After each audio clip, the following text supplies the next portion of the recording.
En las profundidades más oscuras del universo griego, donde ningún dios quiere gobernar, donde las almas lloran y el silencio es eterno, un solo ser mantiene el equilibrio entre la vida y la muerte.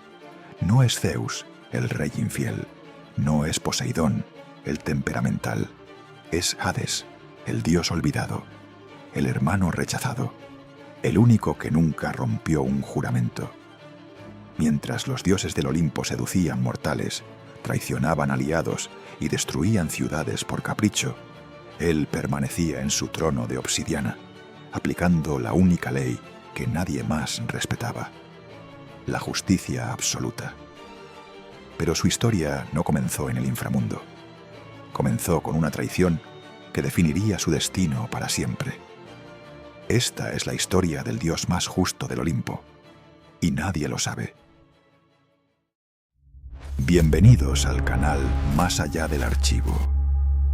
El dios Hades. Todo comenzó en el momento en que el universo fue dividido. 3 hermanos, 3 reinos, un sorteo que cambiaría la eternidad. Zeus, Poseidón y Hades acababan de derrotar a los titanes después de 10 años de guerra apocalíptica. La sangre de dioses ancestrales aún manchaba el cosmos. Cronos, su propio padre, yacía despedazado en el Tártaro, pagando el precio de haber devorado a sus hijos. Ahora, los 3 hermanos victoriosos se encontraban frente al destino. Zeus propuso un sorteo. Para ser justos, dijo con una sonrisa que no llegaba a sus ojos: 3 esferas de poder, el cielo brillante, el océano vasto y el inframundo oscuro. Hades observó a sus hermanos: Zeus, ambicioso y carismático; Poseidón, impetuoso y territorial; y él, el mayor de todos, el que más tiempo había permanecido en el vientre tortuoso de Cronos antes de ser vomitado. El sorteo fue rápido. Zeus extendió su mano y tomó el cielo, Poseidón el mar, y Hades quedó con lo que nadie quería: el reino de los muertos. No hubo protestas, no hubo gritos. Hades simplemente asintió, tomó su esfera oscura y caminó hacia las sombras, porque así era él, un dios de palabra. Pero en ese momento, algo se rompió en su interior. Una grieta invisible que lo separaría para siempre de sus hermanos. El descenso fue eterno. Hades atravesó capas de realidad que ningún mortal podría comprender. Primero, el mundo de los vivos, con sus campos verdes y cielos azules, se desvaneció como un sueño. Luego, las cavernas intermedias, donde la luz del sol nunca había tocado piedra alguna. Y finalmente, el inframundo. Un reino sin tiempo, sin estaciones, sin alegría ni dolor intensos, solo existencia eterna. El río Estigia apareció ante él como una cicatriz líquida en la realidad, sus aguas negras reflejando nada.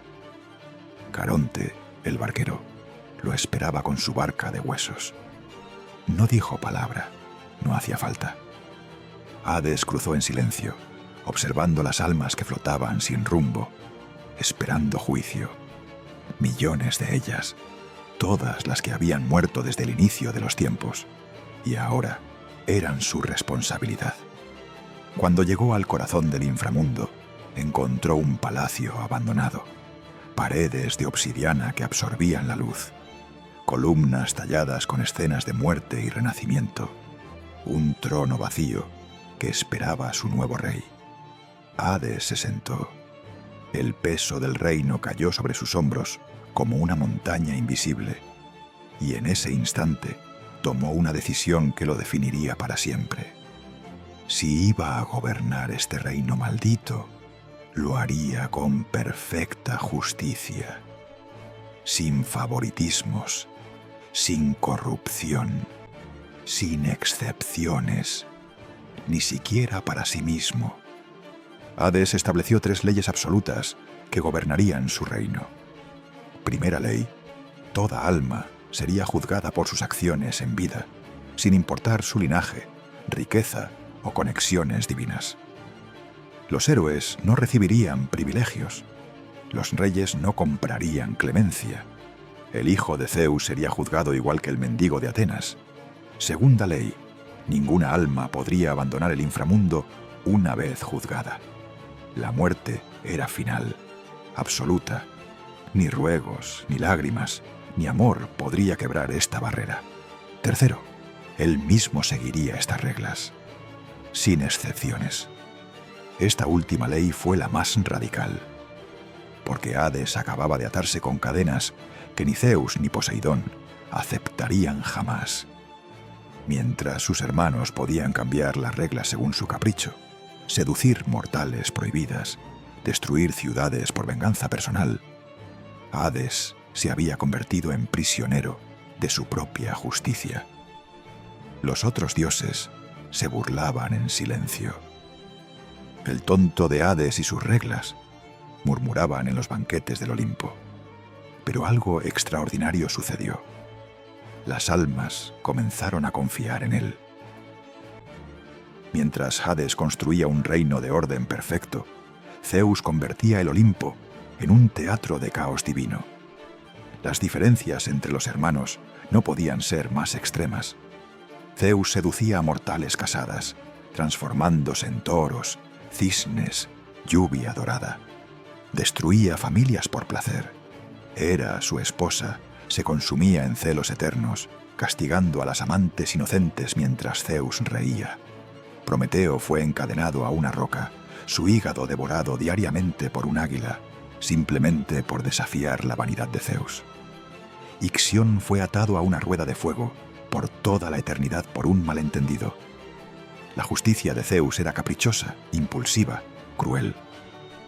Si te caía bien, eras intocable. Si te caía mal, tu sufrimiento no tenía límite. Entretanto, en el inframundo, Hades nunca sedujo mortales, nunca destruyó familias por diversión, nunca castigó por capricho. Cada sentencia era meditada, justa, proporcional. Sísifo, el mortal más astuto de Grecia, intentó engañar a la muerte misma. Hades lo sentenció a empujar una roca eternamente. En la absoluta soledad de su reino, Hades encontró un compañero inesperado: Cerbero. La bestia de 3 cabezas que custodiaba las puertas del inframundo no era un monstruo para Hades, era familia. Mientras los otros dioses coleccionaban amantes y adoradores, Hades cuidaba de Cerbero con una ternura que habría sorprendido a cualquier observador. Cada una de las 3 cabezas tenía su propia personalidad. La cabeza izquierda era vigilante, nunca dormía. La central era feroz, lista para atacar a cualquier intruso. La derecha era sorprendentemente juguetona. Hades pasaba horas en las puertas del inframundo, lanzando esferas de energía oscura que Cerbero perseguía con entusiasmo canino. Una imagen imposible. El dios más temido del panteón griego, jugando con su perro gigante como un mortal cualquiera. Pero Cerbero era más que una mascota. Era el símbolo de la lealtad que Hades valoraba sobre todo. Nunca traicionaba su deber. Nunca dejaba entrar vivos al reino de los muertos. Nunca permitía que los muertos escaparan. Era, en esencia, como su amo, absolutamente confiable. Un día, Heracles llegaría a llevarse a Cerbero como uno de sus 12 trabajos. Y Hades, fiel a sus principios, establecería condiciones claras. Podrías llevarte al guardián, si lo vences sin armas, con tus propias manos. Heracles lo logró, y Hades cumplió su palabra, como siempre. La historia que todos conocen es simple. Hades secuestró a Perséfone. Punto final. El dios oscuro robó a la diosa de la primavera y la arrastró al inframundo. Villano perfecto. Pero la verdad, como siempre, es infinitamente más compleja. Hades vio a Perséfone por primera vez en un campo de narcisos sicilianos. Ella brillaba con una luz que él no había visto en eones. Risa genuina, curiosidad sin miedo, vida en su forma más pura. Por primera vez desde el sorteo maldito, Hades sintió algo más que deber. Sintió deseo, pero él conocía las reglas. Los dioses del Olimpo podían tomar lo que quisieran. Él no. Así que hizo algo que Zeus nunca habría considerado. Pidió permiso. Fue a Zeus directamente. «Hermano», dijo Hades, «solicito formalmente permiso para cortejar a Perséfone». Zeus, sorprendido por la formalidad, lo consideró. Deméter, la madre de Perséfone, nunca aceptaría voluntariamente. Era sobreprotectora hasta la obsesión. Mantenía a su hija alejada de todos los dioses, especialmente de los masculinos. Zeus tomó una decisión salomónica y terrible. «Te doy mi bendición como rey de los dioses, pero no esperes que Deméter acepte. Si la quieres, tendrás que tomarla». Hades cometió entonces su único error verdadero. Creyó que la bendición de Zeus era suficiente. Abrió la tierra y llevó a Perséfone al inframundo, pero no la encadenó, no la forzó. Le ofreció un reino, le dio libertad para explorar y esperó. Esperó a que ella decidiera por sí misma. Lo que sucedió en esos meses iniciales sorprendería a todos los que después contarían la historia. Perséfone no fue prisionera, fue invitada. Hades le mostró cada rincón de su reino, con el orgullo tímido de alguien mostrando su hogar por primera vez. Le presentó a las almas que habían vivido vidas extraordinarias, poetas, filósofos, héroes, amantes eternos. Le mostró los campos elíseos, donde las almas virtuosas vivían en paz perpetua. Le mostró el Tártaro, donde los verdaderos malvados pagaban por sus crímenes. Y por primera vez, Perséfone vio algo que su madre nunca le había permitido ver: justicia real. No el capricho divino del Olimpo, no las peleas mezquinas de dioses borrachos, sino un sistema donde las acciones tenían consecuencias, donde mentir tenía el mismo peso para un rey que para un esclavo.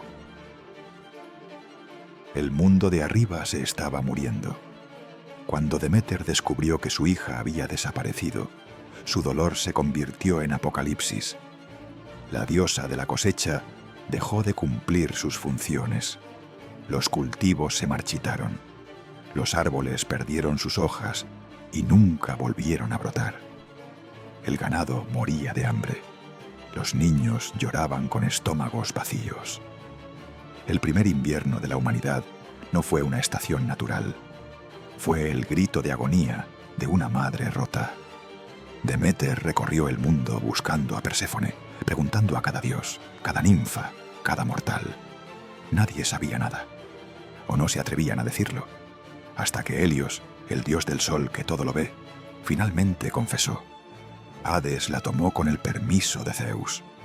La traición de Zeus, siempre Zeus. El rey de los dioses había dado su bendición al secuestro y nunca se molestó en informar a Deméter. Cuando ella confrontó a Zeus en el Olimpo, su furia hizo temblar los cielos. «Devuélveme a mi hija, o la humanidad entera perecerá». Zeus, por primera vez, tuvo miedo. No de Deméter, sino de las consecuencias. Sin humanos, no habría adoradores. Sin adoradores, el poder de los dioses se desvanecería. Zeus no tuvo opción. Envió a Hermes al inframundo con un mensaje: «Devuelve a Perséfone, o enfrenta la guerra con el Olimpo». Y aquí, Hades debió tomar la decisión más difícil de su existencia eterna. Hades recibió el ultimátum en su sala del trono. Hermes, el mensajero de los dioses, entregó el decreto de Zeus con una expresión de genuina lástima. Por primera vez en su existencia, Hades enfrentaba un dilema que sus propias leyes no podían resolver. Por un lado estaban sus principios. Las almas que comían del inframundo no podían regresar. Perséfone había comido las semillas voluntariamente. La ley era clara. Por otro lado, estaba el mundo moribundo de arriba. Millones de mortales muriendo de hambre. El equilibrio cósmico destrozándose. Y estaba Perséfone misma, atrapada entre dos mundos. Hades podría haberse aferrado a la ley. Podría haber declarado que las reglas son absolutas. Zeus habría desatado la guerra. El Olimpo contra el inframundo. Hermano contra hermano otra vez.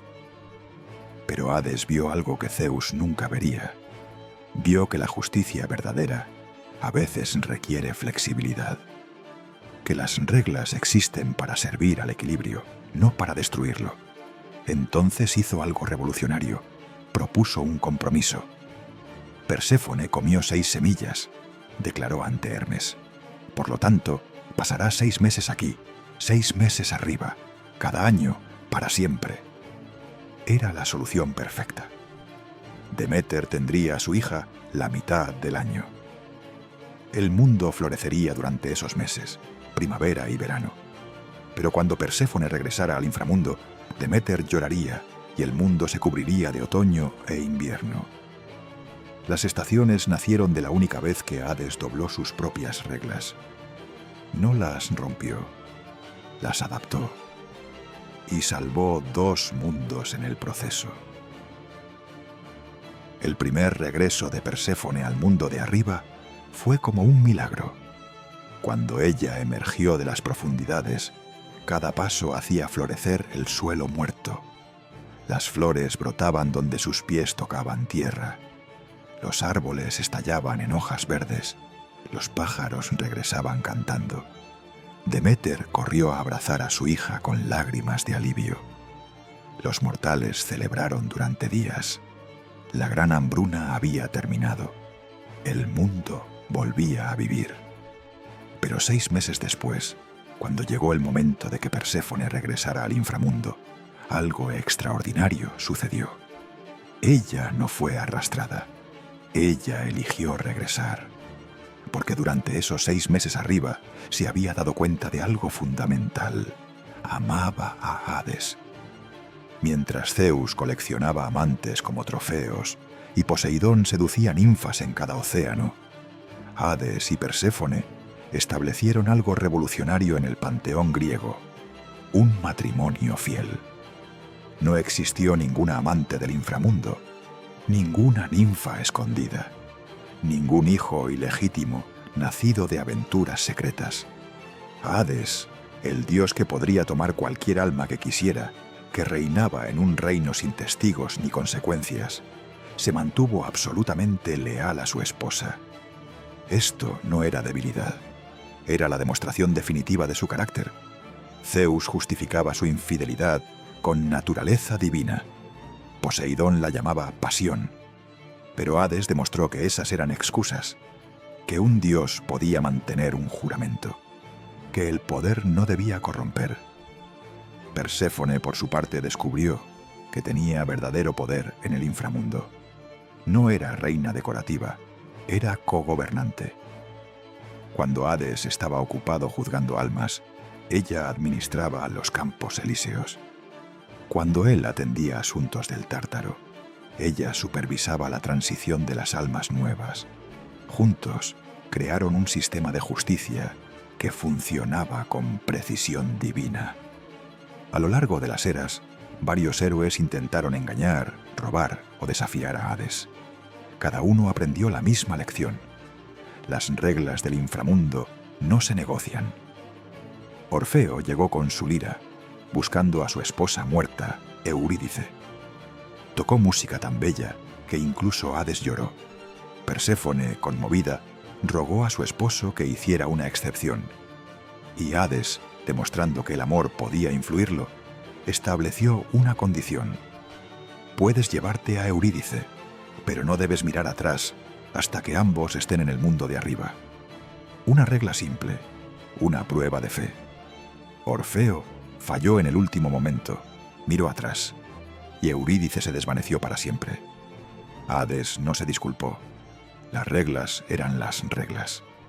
Teseo y Pirito, 2 héroes arrogantes, intentaron secuestrar a Perséfone misma. La audacia era increíble. Entraron al inframundo pensando que podrían robar a la reina del reino de los muertos. Hades los invitó cortésmente a sentarse y conversar. Cuando se sentaron en las sillas del olvido, quedaron atrapados para siempre, sus memorias desvaneciéndose lentamente. Heracles finalmente rescató a Teseo, pero Pirito permaneció. El castigo perfecto. Soñaste con robar una reina. Ahora olvidas hasta tu propio nombre. Cada héroe que desafió a Hades esperaba encontrar un tirano cruel. En cambio, encontraron un juez imparcial que aplicaba las consecuencias exactas que sus acciones merecían. Ni más, ni menos. Justicia perfecta. Existe un malentendido sobre el reino de Hades. La gente piensa que es solo muerte y oscuridad. Pero bajo la superficie literal del mundo, Hades controlaba algo que hacía palidecer las riquezas del Olimpo. Todas las gemas, metales preciosos y minerales del mundo nacían en su reino. Oro, plata, diamantes, rubíes. Todo emergía de las profundidades de la tierra. Hades era, técnicamente, el dios más rico del universo entero. Pero aquí yace otra demostración de su carácter extraordinario. Nunca alardeó de ello. Mientras Zeus decoraba el Olimpo con oro robado y Poseidón acumulaba tesoros de barcos hundidos, Hades simplemente administraba las riquezas de la tierra sin ostentación. Los metales fluían hacia el mundo de los mortales. Los herreros forjaban armas, los artesanos creaban arte. La economía humana funcionaba gracias a recursos que técnicamente pertenecían a Hades, y él nunca exigió tributo. Compare esto con Zeus, quien demandaba sacrificios constantes, o con Poseidón, quien destruía flotas enteras si no recibía suficiente adoración. Hades podría haber colapsado la civilización humana simplemente cerrando el flujo de metales, pero nunca lo hizo, ni siquiera lo consideró. Su riqueza no definía su valor, su justicia sí. En las profundas cavernas de su reino, montañas de oro permanecían sin tocar. Ríos de plata fluían sin que nadie los reclamara, y Hades caminaba entre ellos con la misma indiferencia con la que caminaría entre piedras comunes. Si existe una historia que define la justicia de Hades, es la de Sísifo. Este mortal no era héroe tradicional, era un rey astuto, manipulador, que había engañado a la muerte misma. 2 veces. La primera vez, cuando Tánatos, la personificación de la muerte, vino por él. Sísifo lo engañó y lo encadenó. Sin muerte funcionando, nadie en el mundo podía morir. Los soldados en batalla sufrían heridas mortales, pero continuaban viviendo en agonía. Los ancianos rogaban por el descanso que nunca llegaba. El orden natural colapsó. Ares, dios de la guerra, se enfureció porque sus batallas perdieron significado. Finalmente liberaron a Tánatos, quien inmediatamente fue por Sísifo. Pero el astuto rey tenía un plan secundario. Le dijo a su esposa que no realizara los ritos funerarios apropiados. Cuando llegó al inframundo, Sísifo protestó ante Hades. Mi esposa no me dio funeral apropiado. Por ley, debo regresar brevemente para corregir este insulto. Hades, respetando sus propias reglas sobre ritos apropiados, permitió el regreso temporal. Sísifo, por supuesto, nunca regresó voluntariamente. Vivió años adicionales, burlándose de los dioses, pero eventualmente todos mueren. Y cuando Sísifo finalmente llegó al inframundo permanentemente, Hades lo esperaba. No con ira, con justicia perfecta. Engañaste a la muerte 2 veces. Ahora empujarás esta roca por toda la eternidad. Cada vez que casi alcances la cima, rodará hacia abajo y comenzarás de nuevo. En miles de años de historia divina, Hades visitó el Olimpo exactamente una vez después de tomar su trono en el inframundo. No fue por celebración, no fue por placer, fue porque lo convocaron formalmente para un juicio que requería el voto de todos los dioses olímpicos. El caso era complejo. Un mortal había ofendido a múltiples dioses simultáneamente, y cada uno exigía castigo diferente. Se necesitaba consenso. Cuando Hades ascendió del inframundo, su llegada silenció el Olimpo. Los dioses que siempre parloteaban, que discutían ruidosamente, que bebían y reían sin cesar, se callaron, porque la presencia de Hades traía algo que ellos habían olvidado: consecuencias reales. Zeus intentó ser cordial. «Hermano, bienvenido. Ha pasado demasiado tiempo». Hades lo miró sin emoción. «No he venido por nostalgia. Resolvamos esto rápidamente». Durante el juicio, cada dios argumentó apasionadamente para su castigo preferido. Afrodita quería humillación romántica. Ares quería muerte en batalla. Atenea quería exilio intelectual. Hades escuchó en silencio. Luego habló. El mortal cometió ofensas específicas con consecuencias claras. No necesita castigo creativo. Necesita justicia proporcional. Propuso una sentencia que consideraba cada ofensa individualmente, asignaba castigo medido a cada una y establecía un camino de redención si el mortal se arrepentía genuinamente.